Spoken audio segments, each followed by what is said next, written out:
Hello everyone and welcome back to minds mind tutorials. So आज से हम हमारी न्यू यहाँ पर सीरीज स्टार्ट कर रहे हैं CSIR UGC net set JRF और LS के लिए। जो हमने बात की थी अरिहंत बुक की, हम उसकी यूनिट फर्स्ट यहाँ पर देखना स्टार्ट कर रहे हैं लाइफ साइंसेज के लिए।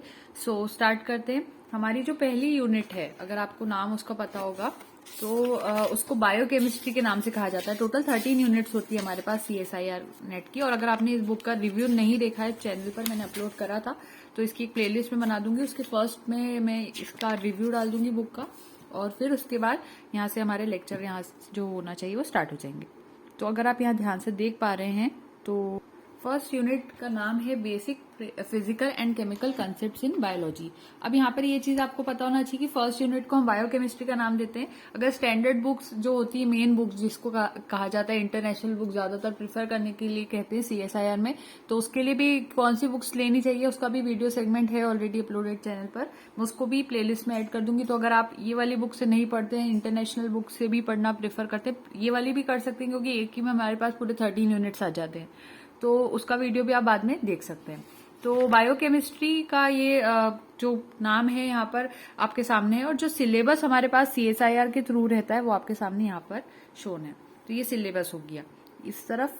साथ में यहाँ पर मैं एक चीज और बता रही हूँ कि पेपर पैटर्न नॉर्मली ये होता है नेट एग्जाम का, CSIR नेट का, कि जून में और दिसंबर में नॉर्मली एक ईयर में 2 बार ये एग्जाम होती है। पैटर्न इसका ऐसा होता है कि 200 मार्क्स का एग्जाम होता है, 300 का ड्यूरेशन होता है, 3 आवर का ड्यूरेशन होता है। 3 सेक्शंस होते हैं, A, B and C section, जिसमें से A सेक्शन में टोटल 20 क्वेश्चन वहां एग्जाम में आपसे पूछे जाते हैं, जिसमें से आपको 15 क्वेश्चंस करने होते हैं। अगेन B सेक्शन में 50 क्वेश्चंस देते हैं और हमें 35 क्वेश्चंस करने होते हैं। C सेक्शन की बात करें तो 75 क्वेश्चन हमारे पास आते हैं वहां पर, और उसमें से हमें 25 क्वेश्चंस करने होते हैं। टोटल मिला के A सेक्शन 30 मार्क्स का होता है, यानी 15 टू 30, हर क्वेश्चन 2 मार्क्स का होता है। यहाँ पर 35 क्वेश्चंस के 70 मार्क्स होते हैं और यहाँ पर 25 क्वेश्चंस के 100 मार्क्स होते हैं। तो इसमें ये रीजन यहाँ मैंने लिख दिया है आपके सामने कि A और B सेक्शन में हर क्वेश्चन 2 मार्क्स का होता है और C सेक्शन में हर क्वेश्चन 4 मार्क्स का होता है।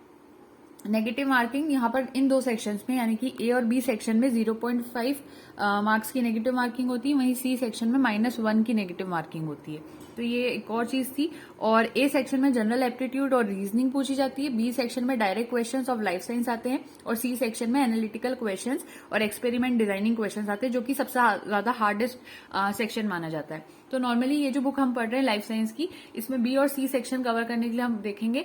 A सेक्शन की जनरल एप्टीट्यूड की बुक नॉर्मली सारे CSIR स्टूडेंट, UGC स्टूडेंट के लिए कॉमन होती है।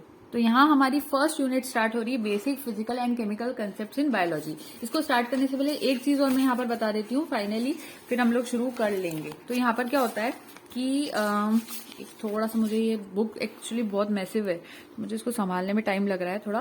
तो ये यूनिट फर्स्ट है। यूनिट फर्स्ट का नाम जो बायोकेमिस्ट्री में बता रही हूँ, उसमें हमें 3 सेक्शंस देखने होंगे।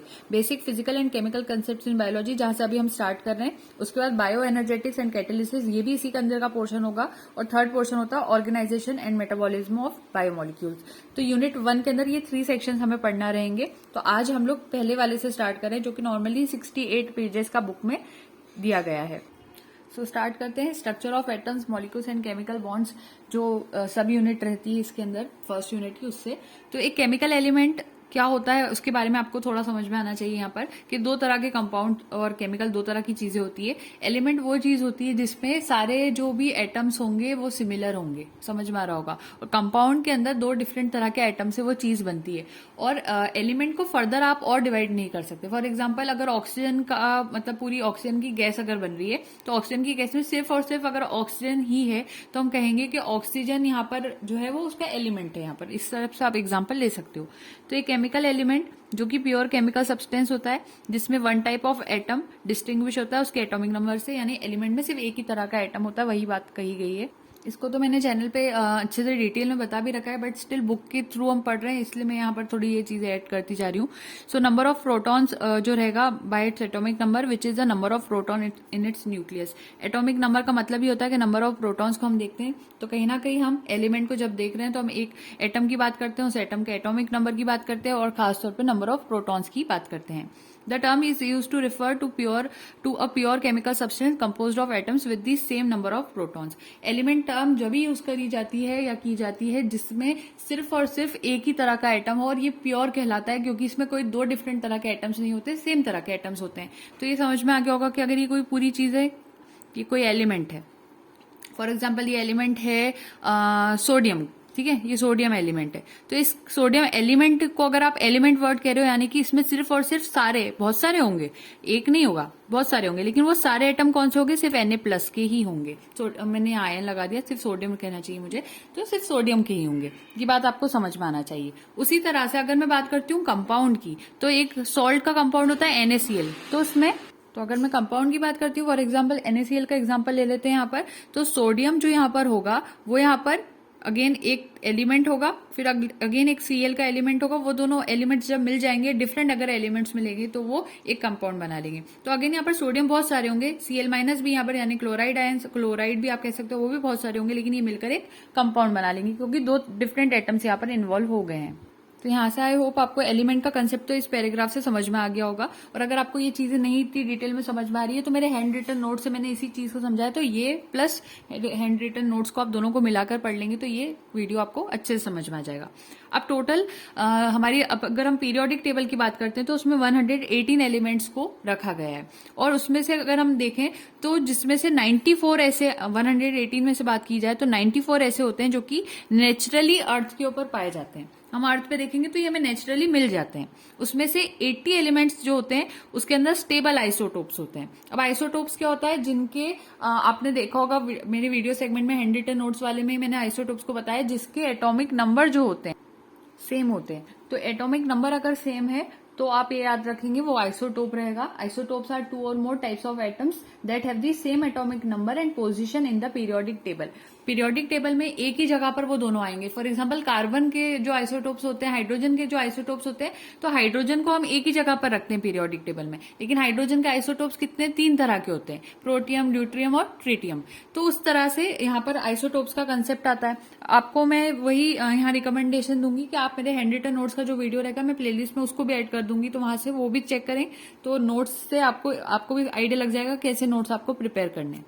तो ये बात तो यहाँ हो जाती है कि इसमें से 80 एलिमेंट्स जो होते हैं वो स्टेबल आइसोटोप्स होते हैं।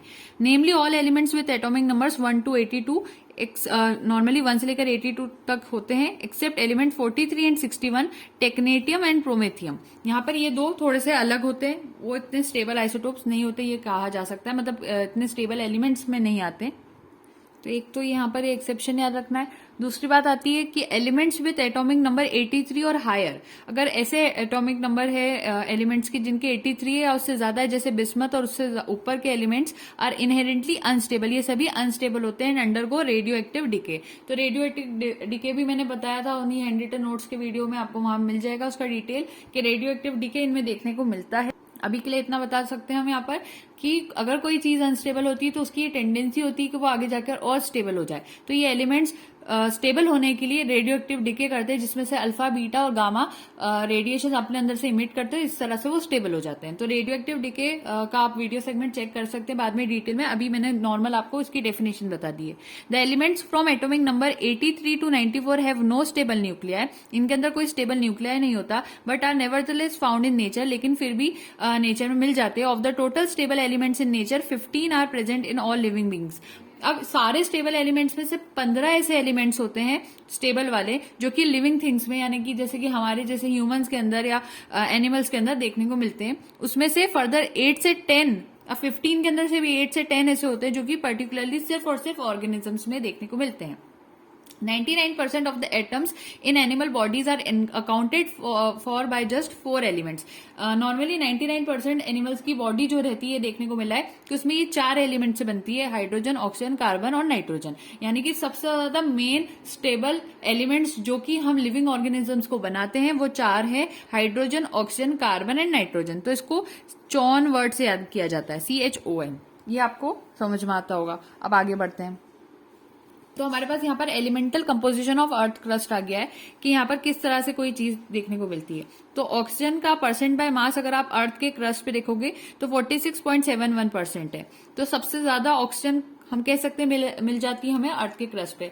फिर सिलिकॉन है 27.69 का, मतलब आप इन वैल्यूज को याद ना भी करेंगे तो चल जाएगा, बस थोड़ा सा आइडिया आपको हो जाना चाहिए। तो ये टेबल तो यहाँ से आपको मैं ऐसे ही छोड़ देती हूँ। तो अब हमारे पास दूसरी टेबल आ रही है हमारी, elemental composition of earth ocean water. अगर आप अर्थ के ओशन वाटर में एलिमेंट का कंपोजिशन देखोगे तो उसमें भी अगेन ऑक्सीजन सबसे ज्यादा यहाँ पे हमें देखने को मिल रही है।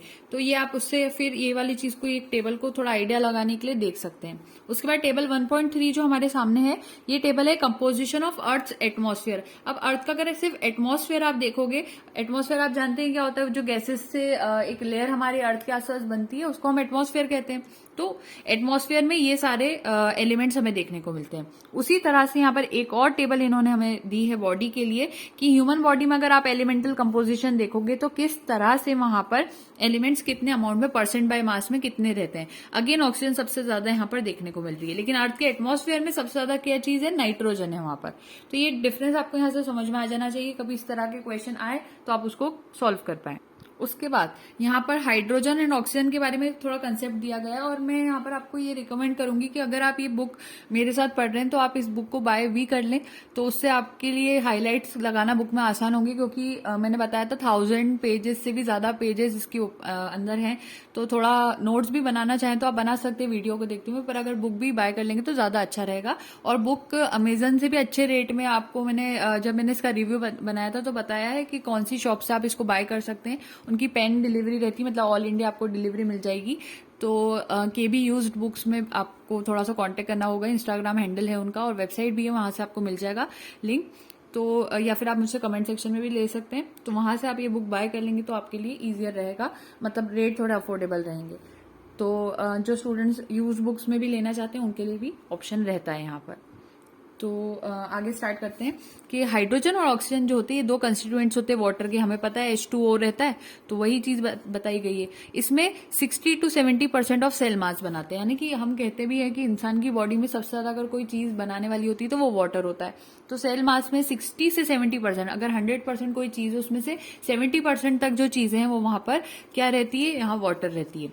Together with carbon, nitrogen, hydrogen और oxygen are also the major constituents of organic compounds. लेकिन H2O के साथ साथ नाइट्रोजन, हाइड्रोजन, ऑक्सीजन ये और भी मेजर कंस्टिट्यूएंट्स बनाते हैं दूसरे ऑर्गेनिक कंपाउंड्स के, और जिसपे लिविंग ऑर्गेनिजम्स डिपेंड करते हैं। इसके अलावा सल्फर और फास्फोरस ये भी बहुत इंपॉर्टेंट बायोमोलिक्यूल्स होते हैं हमारी बॉडी के लिए, और जो अबव मैक्रो एलिमेंट्स है are essential for all organisms. और ये सारे मैक्रो एलिमेंट्स, ये मैक्रो एलिमेंट्स है, इससे हमें ये भी याद हो रहा है यहाँ से, ये सब एसेंशियल होते हैं ऑर्गेनिजम्स के लिए।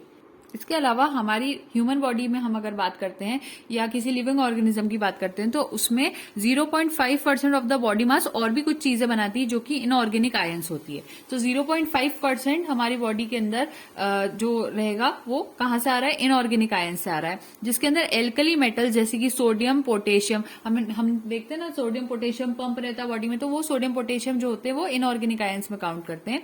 Anti alkaline earth metals like magnesium, calcium, ये सारी चीजें भी जरूरी होती है। क्लोरीन, ये भी is always ionised in the cell, chlorine हमेशा सेल में आयोनाइज्ड होता है। All other elements important for life are present in small quantities that they are referred in trace elements. और ये थोड़े ट्रेस एलिमेंट्स कहलाते हैं क्योंकि थोड़े कम अमाउंट में हमारी बॉडी को रिक्वायर्ड रहते हैं और कम अमाउंट में प्रेजेंट भी होते हैं, इसलिए हम इनको जो नाम देते हैं वो ट्रेस एलिमेंट्स होता है। These include transition metals such as iron, जो कि आपको पता होगा हीमोग्लोबिन का जो मेन पोर्शन होता है मिडिल वाला वो Fe बनाता है। जिंक, कॉपर, कोबाल्ट, मैंगनीज, ये सभी ट्रेस एलिमेंट्स में आते हैं, ट्रांजिशन मेटल्स होते हैं ये। इसके अलावा कुछ नॉन मेटल्स भी होते हैं जैसे कि iodine, selenium, that can be classified as essential trace elements. ये सारी चीजें हमें यहाँ देखने को मिलती है। अब यहाँ पे आपके सामने एक चार्ट है जिसमें हम एलिमेंट्स को देख रहे हैं जो कि लिविंग बींग्स के लिए एसेंशियल होते हैं, जिसमें से जो 11 एलिमेंट्स हैं, चॉन्स, T, Na, K, Mg, Ca, Cl, ये 11 एलिमेंट्स जो रहते हैं ये 99% of the mass of a human being बनाते हैं। 99% यही एलिमेंट्स काम करते हैं। इसके अलावा एडिशनल 13 और एलिमेंट्स होते हैं जो कि एसेंशियल तो होते हैं हायर एनिमल्स के लिए, लेकिन ट्रेस अमाउंट में होते हैं, यानी थोड़ा कम पाए जाते हैं। 11 तो बहुत इंपॉर्टेंट और बहुत सारे भी पाए जाएंगे, लेकिन 13 एलिमेंट्स इंपॉर्टेंट तो है लेकिन थोड़े कम इंपॉर्टेंट है या थोड़े कम पाए जाते हैं बॉडी के अंदर, ह्यूमंस के अंदर या लिविंग बींग्स के अंदर। दूसरे एनिमल्स को भी हम काउंट कर रहे हैं। बोरॉन यहाँ पर एसेंशियल होता है to higher plants but apparently not to animals. यहाँ बोरॉन का केस याद रखना, इस पे क्वेश्चन आ जाता है कि प्लांट्स के लिए बोरॉन तो एक एसेंशियल एलिमेंट है, लेकिन एनिमल्स के लिए नहीं है, और माइक्रो ऑर्गेनिजम्स और एल्गी के लिए भी नहीं है। तो बोरॉन किसके लिए इंपॉर्टेंट है? प्लांट्स के लिए इंपॉर्टेंट है। ये यहां से आपको याद कर लेना है। अब यहाँ पर इस टेबल से आपको ये दिख जाएगा कि कौन सी चीज प्लांट्स और एनिमल्स दोनों के लिए एसेंशियल है। जो कि एसेंशियल है सिर्फ एनिमल्स को और प्लांट्स की सेवरल क्लासेस को, उस तरह से डिफरेंस आपको समझ में आ जाएगा। जैसे जो डार्क कलर है वो एसेंशियल है to all animals and plants. तो आप डार्क कलर का यहाँ डिफरेंस देख पा रहे होंगे, ये सब डार्क है। एच यानी hydrogen, magnesium, calcium, potassium, manganese, iron, copper, zinc, फिर उसके बाद यहाँ से carbon, nitrogen, oxygen, phosphorus, sulphur, इतना काफी है। तो ये डार्क कलर के मैंने बता दिए। इसके अलावा जैसे सोडियम है Na, उसके बाद मोलिब्डेनम है और कोबाल्ट है, और यहाँ सिलिकॉन है, आयोडीन है, क्लोरीन है। इनके कलर्स थोड़े से स्ट्रोंशियम और ये सारे जो कलर्स है थोड़े से लाइट दिखाई दे रहे हैं, तो उससे आपको आइडिया लग जाएगा ये एसेंशियल है to several classes of animals and plants. ये एसेंशियल है, ये सारे में है, ये कुछ कुछ में है, ठीक है, एनिमल और प्लांट्स के कुछ कुछ में, ये तो सारों में मिलता ही मिलता है, वो वाला था। और believed essential to a variety of species. और थोड़ा सा जो लाइट ग्रे जैसा कलर है उसका मतलब है कि थोड़ा सा एसेंशियल होता है कुछ स्पीशीज के अंदर, कुछ और ज्यादा स्पेसिफिक हो गए। और जो व्हाइट बॉक्सेस है वो पॉसिबल एसेंशियल ट्रेस एलिमेंट है फॉर सम स्पीशीज। तो ये टेबल है, थोड़ा बहुत आपको इसका आइडिया लग गया होगा यहाँ से। इसके बाद हमारा टॉपिक आता है जो कि बहुत इंपॉर्टेंट है, नाम है इलेक्ट्रोमैग्नेटिक रेडिएशन। तो इलेक्ट्रोमैग्नेटिक रेडिएशन क्या होता है, टेक्स्ट देखने से पहले मैं आपको खुद से एक्सप्लेन करती हूँ थोड़ा यहाँ पर। तो EMR लिखते हैं इलेक्ट्रोमैग्नेटिक रेडिएशन को। फॉर एग्जाम्पल ये सन है, ठीक है, सन।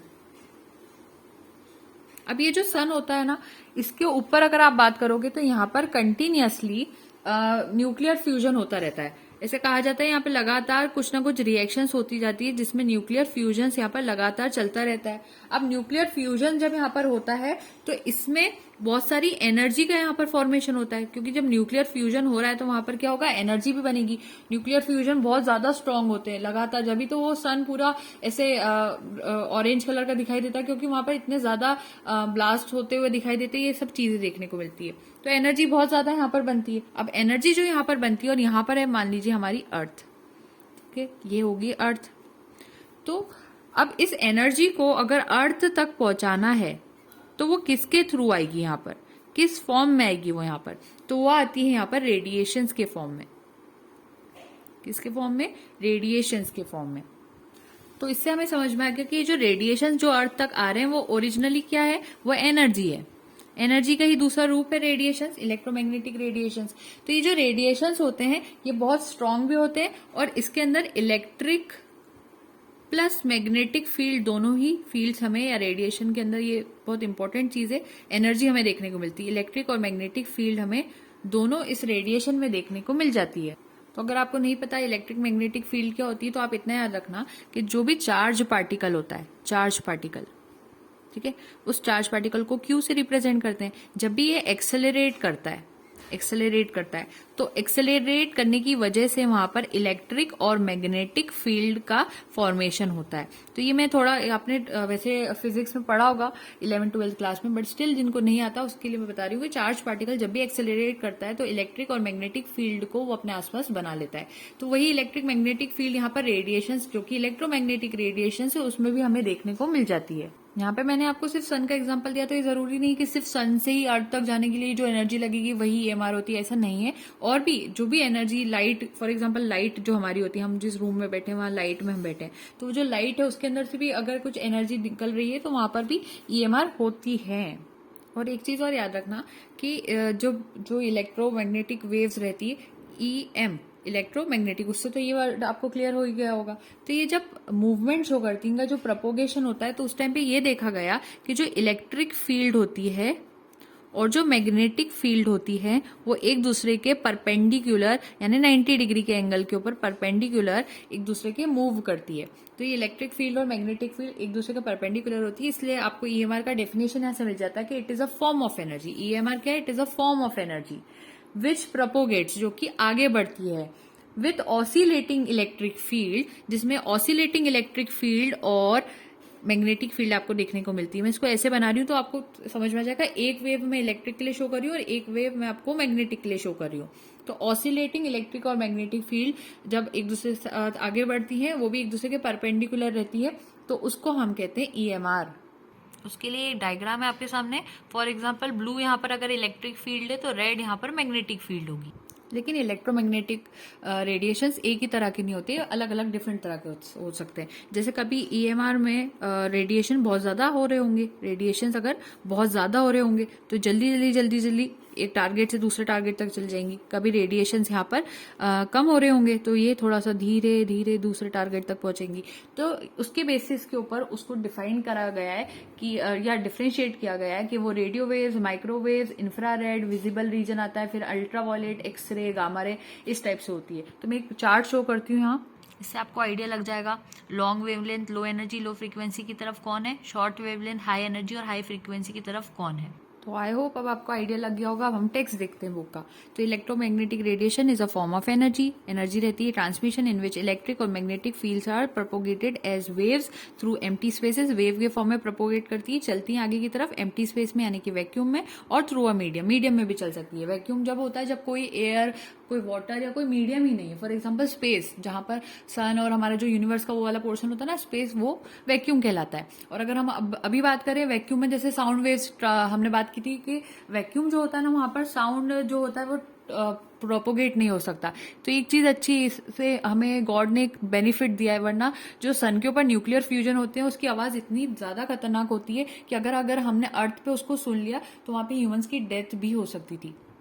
इसीलिए सन और अर्थ के बीच में ईश्वर ने या गॉड ने यहाँ पर क्या कर दिया, यहाँ एक वैक्यूम क्रिएट कर दिया। उस वैक्यूम की वजह से साउंड वेव्स वहां प्रोपोगेट नहीं कर पाती, और लाइट वेव्स जो होती है वो वहां से प्रोपोगेट कर लेती है। तो लाइट हमें दिखाई देती है सन की, लेकिन हमें वहां पर हो रहे न्यूक्लियर फ्यूजन्स जो होते हैं उनकी आवाज सुनाई नहीं देती। तो ये एक चीज है यहाँ पर जिसको आपको समझना था। तो ईएमआर वैक्यूम में भी चल सकता है, लेकिन कोई मीडियम में भी चल सकता है। अगर आप पानी लगा देंगे, पानी के अंदर ईएमआर को पास करेंगे तो वो पास हो जाएगी, ग्लास के अंदर भी पास हो जाएगी। तो according to a theory proposed by James Clerk Maxwell, इन्होंने थ्योरी दी थी, मैक्सवेल की थ्योरी कहलाती है। 1831 इनका टाइम पीरियड था, 1879, 1865 इन्होंने थ्योरी दी थी। तो उनकी जो थ्योरी थी वो कहती है, इलेक्ट्रोमैग्नेटिक रेडिएशन की थ्योरी कहलाती है वो। एक सेकंड में थोड़ा सा क्लियर करूं आपको। Propagation of electric and magnetic field is produced by an accelerating electrically charge particle. जैसे कि मैंने बताया कि कोई इलेक्ट्रिकली चार्ज पार्टिकल जो क्यू से रिप्रेजेंट करा है, अगर वो एक्सेलरेट करने लग जाता है तब उस टाइम पे उसके अंदर इलेक्ट्रिक और मैग्नेटिक फील्ड बनती है। पार्टिकल हुज वेलोसिटी चेंजेस, ऐसा पार्टिकल जिसकी वेलोसिटी चेंज करती है हम उसको एक्सेलरेशन कहते हैं। एक नॉर्मल स्पीड से हम जा रहे हैं, बस नॉर्मल चलते हुए जा रहे हैं 20 किलोमीटर पर आवर की स्पीड से, तो हम नॉर्मल स्पीड से जा रहे हैं। लेकिन अगर हम 20 से कभी 30 कर रहे हैं, 30 के बाद 40 कर रहे हैं, यानी हम स्पीड बढ़ाते हुए अगर किसी जगह पर जा रहे हैं तो हम कहेंगे वो एक्सेलरेशन शो कर रहा है। तो ये थोड़ा फिजिक्स तो आपको आना चाहिए समझने के लिए। तो ये मैंने हालांकि बहुत कुछ समझा दिया। तो ये इलेक्ट्रोमैग्नेटिक रेडिएशन था। अब यहाँ थोड़ा और इसकी डिटेल देख लेते हैं, थोड़ा इस तरफ ले लेते हैं बुक को। जो एसआई यूनिट होती है फ्रीक्वेंसी की, वो सेकंड इनवर्स होती है, क्योंकि उसको फ्रीक्वेंसी को कैसे रिप्रेजेंट करते हैं, 1/t से रिप्रेजेंट करते हैं हम। तो एसआई यूनिट जो होती है फ्रीक्वेंसी की वो एस इनवर्स होती है। तो यहाँ पर उसको लिखा गया है, और उसको शो हर्ट्ज में करा जाता है, तो हर्ट्ज भी यहाँ लिख दिया है।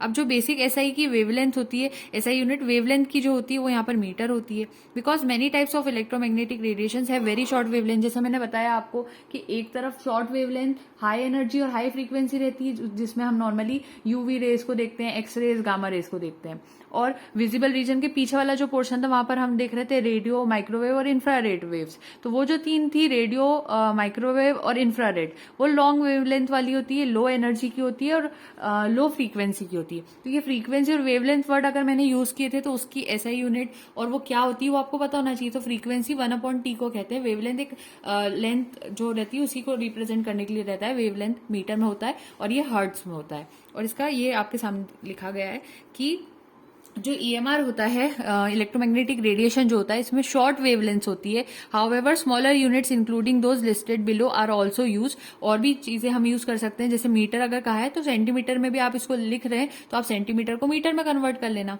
तो ये नॉर्मल चीज हो गई। इसके अलावा the angstrom named for the Swedish physicist Ander Angstrom, कभी कभी एंगस्ट्रॉम में भी बताया जाता है, तो वो भी आपको मिल जाती है, is not an SI unit. Angstrom में अगर लिख दिया तो ठीक है, लिख दिया तो चल जाएगा, लेकिन वो उसकी एसआई यूनिट नहीं होती। तो ये भी आपको पता होना चाहिए। यहाँ कुछ कन्वर्जन दिए कि 1 सेंटीमीटर में 1 × 10⁻⁻² मीटर्स होते हैं, 1 माइक्रोमीटर में 1 × 10⁻⁻6 मीटर्स होते हैं। और भी देखते हैं आगे। दूसरे होते हैं यहाँ पर एक एंगस्ट्रॉम के अंदर अगर हम बात करें, जो कि एसआई यूनिट नहीं होती, उसमें 1 × 10⁻⁻⁻ (10 होते हैं, और उसको सेंटीमीटर में बताओगे तो 1 × 10⁻⁸ सेंटीमीटर हो जाएगा, और 100 PM हो जाएगा। इस टाइप से ये कुछ कन्वर्जन थे जो आपको याद हो जाना चाहिए। वैसे अब यहाँ पर फाइनली वो जो मैं आपको बता रही थी कि जो कुछ रेज होती है, जैसे इधर गामा रेज को शो किया गया है, एक्स रेज को, और अल्ट्रावायलेट रेज को शो किया है, यूवी रेज जिसको हम कहते हैं। ये तीनों रेज जो होती है, मैंने आपको क्या बताया, इसमें याद रखना कि शॉर्ट वेवलेंथ की होती है। ठीक है, ये तीनों की बात कर रही हूं मैं, ये शॉर्ट वेवलेंथ की होती है।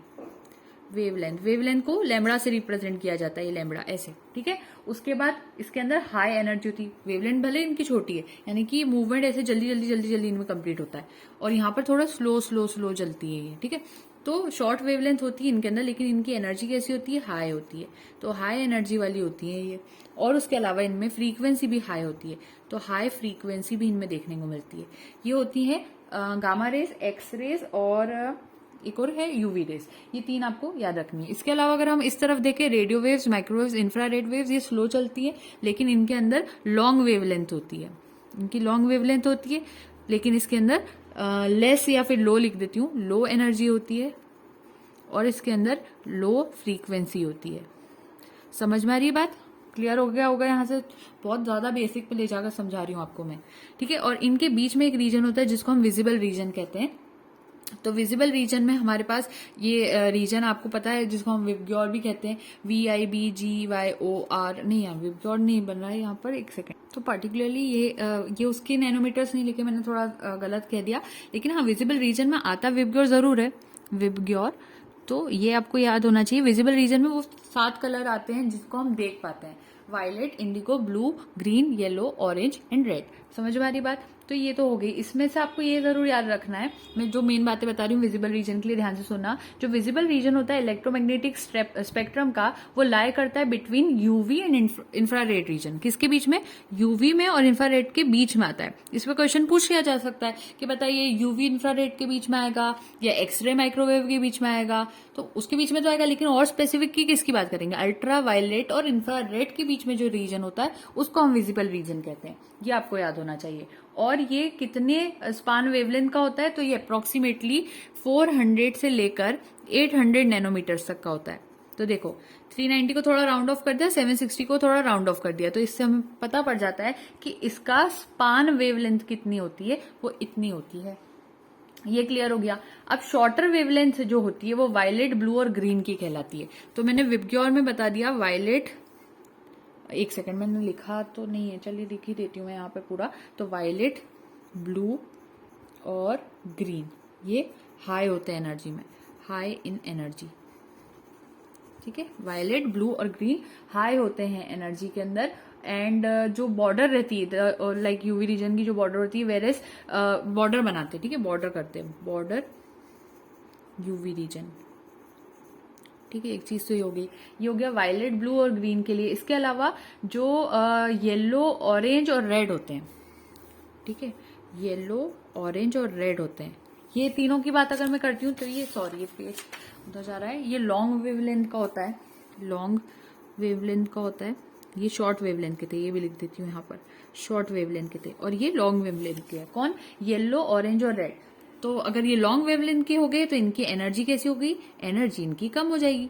ठीक है, अगर वेवलेंथ ज्यादा हो रही है तो एनर्जी कम हो जाएगी, ये आपको याद रखना है। और ये बॉर्डर करते हैं आईवी इंफ्रारेड रीजन को, यानी IR रीजन को। सो दे बॉर्डर IR रीजन, ये IR रीजन को बॉर्डर करते हैं। ये आपको यहाँ से आइडिया और लग गया होगा कि मैं क्या समझाना चाह रही हूँ आपको। तो ये चीजें थी जो आपको समझ में आना थी।